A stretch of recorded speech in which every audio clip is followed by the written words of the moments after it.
Alors que l'Iran connaît un soulèvement populaire d'une ampleur inédite, une minorité reste invisible, silencieuse, en retrait. Les Juifs d'Iran, présents dans le pays depuis près de 2000 ans, savent qu'ils n'ont pas le droit à l'erreur. Pour comprendre cette prudence extrême, il faut remonter à 1979 et l'arrivée au pouvoir des mollahs. À ce moment-là, les dirigeants de la communauté juive demandent à rencontrer l'ayatollah Khomeini. Ils viennent avec un cadeau somptueux, un plateau en or et en argent et surtout un chèque de 10 millions de dollars. Le message est on ne peut plus clair. La communauté tente d'acheter sa survie. Le lendemain, Khomeini fait passer un signal. Toute personne qui s'en prendra à un juif devra en répondre. Officiellement, le régime distingue le judaïsme du sionisme. Il abhorre les Israéliens, mais clame que les Juifs sont chez eux. Une ligne qui va structurer toute la politique iranienne à l'égard des Juifs du pays. À l'époque, la communauté compte environ 100 000 personnes. Contrairement à d'autres pays musulmans, les Juifs d'Iran n'ont pas connu de persécution systématique. Beaucoup espèrent pouvoir rester, continuer à vivre discrètement comme avant. Mais l'illusion ne dure pas. Quelques mois après la Révolution, Habib El-Ghanian est arrêté. Cet homme d'affaires puissant, figure centrale de la communauté juive, est exécuté après un procès expéditif. Pour des milliers de familles, c'est le signal du départ. En quelques années, la majorité des Juifs quittent l'Iran, direction Israël, les États-Unis, l'Europe. Ceux qui restent font un autre choix, celui de la résignation. Raser les murs, faire profil bas devient leur seconde nature. Aujourd'hui, ils sont environ 9000, principalement à Téhéran. C'est encore la troisième communauté juive du Moyen-Orient après Israël et la Turquie. Mais pourquoi sont-ils restés ? D'abord parce que beaucoup sont âgés et ne parlent que le persan.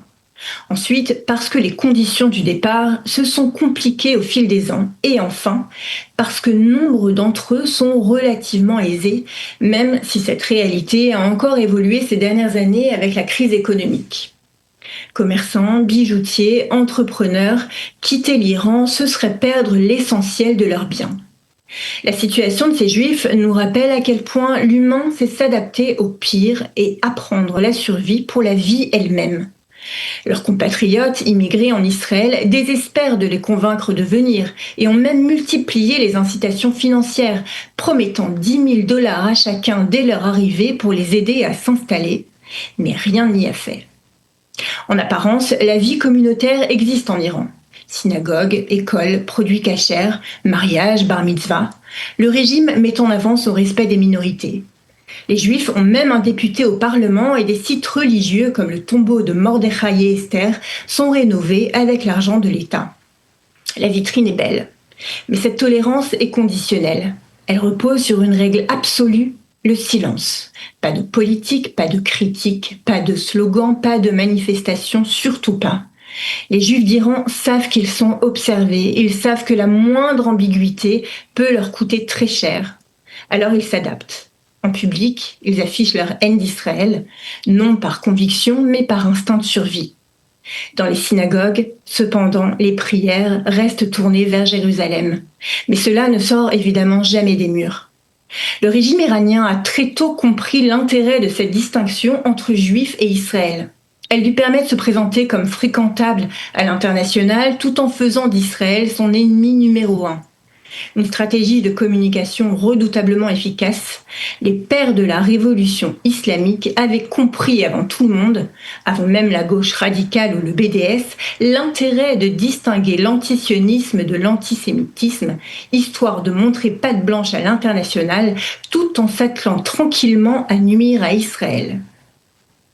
Mais derrière cette façade de bras ouverts, les limites sont nettes pour les Juifs d'Iran.